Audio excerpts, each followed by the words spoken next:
Hello viewers, welcome to my another's video. আজকে এই ভিডিওতে আপনারা দেখবে যে পিএম কিষানের স্ট্যাটাস কিভাবে চেক করবে এবং আপনাদের একটি এসএমএস দেখাবো, যে এসএমএসটির মাধ্যমে আপনারা কনফার্ম হতে পারবে যে আপনাদের পিএম কিষানের টাকা ঢুকবে কি ঢুকবে না। তো আপনারা এখন অন স্ক্রিনে দেখতে পাচ্ছেন যে একটি এসএমএস এসছে। মাননীয় প্রধানমন্ত্রী 5/10/2024 তারিখে মহারাষ্ট্রে ওয়াসিম থেকে 12টা পিএম এই পিএম কিষানের কিস্তি 18তম প্রদান করবে। তো আপনারা বুঝে গেছেন অবশ্যই যে প্রধানমন্ত্রী আগামীকাল দুপুর 12টার সময় পিএম কিষানের পয়সা ছাড়া শুরু করবে। আপনারা কারা কারা পাবেন বিস্তারিত জানার জন্য ভিডিওটি অবশ্যই শেষ পর্যন্ত দেখুন। আপনি নিজেই চেক করে নিতে পারবেন।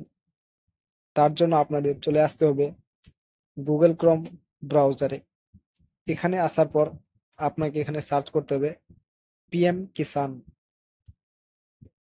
পিএম কিষান সার্চ করার পর আপনাদের সামনে যে ওয়েবসাইটটি চলে আসবে সেই ওয়েবসাইটে ক্লিক করতে হবে।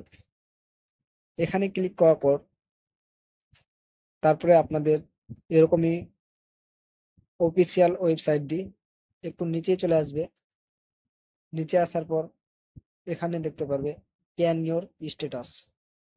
এই ক্যান ইওর স্ট্যাটাসে এখানে ক্লিক করতে হবে আপনাদের। এখানে ক্লিক করার পর আপনাদের একটু নিচে চলে আসতে হবে। নিচে আসার পর আপনারা এখানে দেখতে পাবে রেজিস্ট্রেশন নাম্বার। পিএম কিষান যে রেজিস্ট্রেশন নাম্বারটি আছে সেই নাম্বারটি এ ঘরে বসাতে হবে। তারপরে ক্যাপচার কোডটি এ ঘরে বসাতে হবে। তারপরে যে মোবাইল নাম্বারটি লিঙ্ক আছে সেই নাম্বারটিতে মেসেজ যাবে।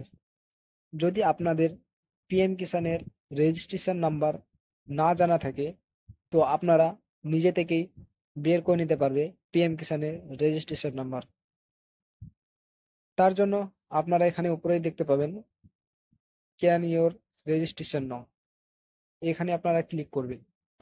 এখানে ক্লিক করার পর আপনাদের এরকম আবার একটি ফর্ম চলে আসবে। আপনারা মোবাইল নাম্বার দিয়ে সার্চ করতে চাও তো এখানে মোবাইল নাম্বারটি বসিয়ে দিবে এবং সঠিকভাবে এই ক্যাপচার কোডটি দেখে দেখে এখানে বসিয়ে দিবে। তারপরে আপনারা এখানে গেট মোবাইল নাম্বার ওটিপিতে ক্লিক করবেন।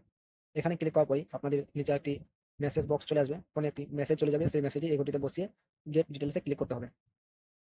গেট ডিটেলসে ক্লিক করার পরই আপনাদের সামনে একটু দেখতে পাবে যে যে ক্যান্ডিডেটের রেজিস্ট্রেশন নাম্বার এখানে শো করবে এবং ক্যান্ডিডেটের নাম। তো আপনারা এই রেজিস্ট্রেশন নাম্বারটি চাইলে স্ক্রিনশট করে বা লিখে রেখে দিতে পারো। তারপরে এই রেজিস্ট্রেশন নাম্বার দিয়ে আমি এখন স্ট্যাটাসটি চেক করব। তার জন্য আমি এখন হোম পেজে চলে যাব। হোম পেজে আসার পর আবার এরকম শো হবে, এখানে ক্রস করে দেবো। ক্রস করে দেওয়ার পর এখানে দেখতে পাবো, আমরা একটু নিচে চলে আসবো। নিচে আসার পর এখানে ক্যান ইওর স্ট্যাটাসে আবার ক্লিক করবো। ক্যান ইওর স্ট্যাটাসে ক্লিক করার পর এখানে রেজিস্ট্রেশন নাম্বারটি বসিয়ে দিবে। তারপরে এই ক্যাপচার কোডটি দেখে দেখে এই ঘরটিতে বসিয়ে দিবে। তারপরে গেট ওটিপিতে ক্লিক করবে। গেট ওটিপিতে ক্লিক করবো। গেট ওটিপিতে ক্লিক করার পর আপনাদের ফোনে একটি মেসেজ চলে যাবে। টিভিটি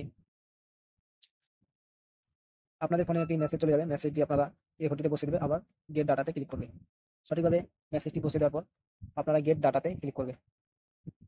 গেট ডাটাতে ক্লিক করার পরই আপনারা এখান থেকে দেখে নিতে পারবে যে ফার্মার রেজিস্ট্রেশন নাম্বার এবং ফার্মার কবে রেজিস্ট্রেশন করেছিলেন, ফার্মার নেম, গার্জিয়ান নেম এবং অ্যাড্রেস, ফোন নাম্বার। এখন একটু নিচে চলে আসবো। নিচে আসার পর এখানে দেখতে পাবে আপনারা পেমেন্ট, লাস্ট পেমেন্ট স্ট্যাটাস। যদি লাস্ট পেমেন্ট স্ট্যাটাসে আপনাদের এখানে এফটিও প্রসেস ইয়েস থাকে তাহলে আপনাদের পয়সা আগামীকাল 5 তারিখে ঢুকে যাবে। তার আগে একটু আমরা এখানে উপরে চলে আসবো। উপরে আসার পর এখান থেকে এলিজিবল স্ট্যাটাস এখানে ক্লিক করবো। এলিজিবল স্ট্যাটাসে ক্লিক করার পর আপনাদের এখানে এই 3টি জিনিস লক্ষ্য করতে হবে যে ল্যান্ড সেন্ডিং এটি আপনাদের ইয়েস আছে কিনা, তারপরে কেওয়াইসি ইয়েস আছে কিনা, Aadhaar bank account sending status yes আছে কিনা। যদি আপনাদের এখানকার মধ্যে যে কোনো একটি ইয়েস না থাকে তাহলে আপনাদের অ্যাকাউন্টে পয়সা নাও ঢুকতে পারে। যদি আপনাদের এখানে কোনো ধরে নাও যে ল্যান্ড সেন্ডিং ইয়েস নাই, নো হয়ে গেছে, তো আপনারা ফার্মারে গিয়ে যোগাযোগ করবেন যে আমার এরকম এরকম সমস্যা আছে, আমি এটি সলভ করতে চাই। তো এখানে ওরা বলে দিবে যে কি করবে, কি করলে আপনাদের সঠিক হয়ে যাবে।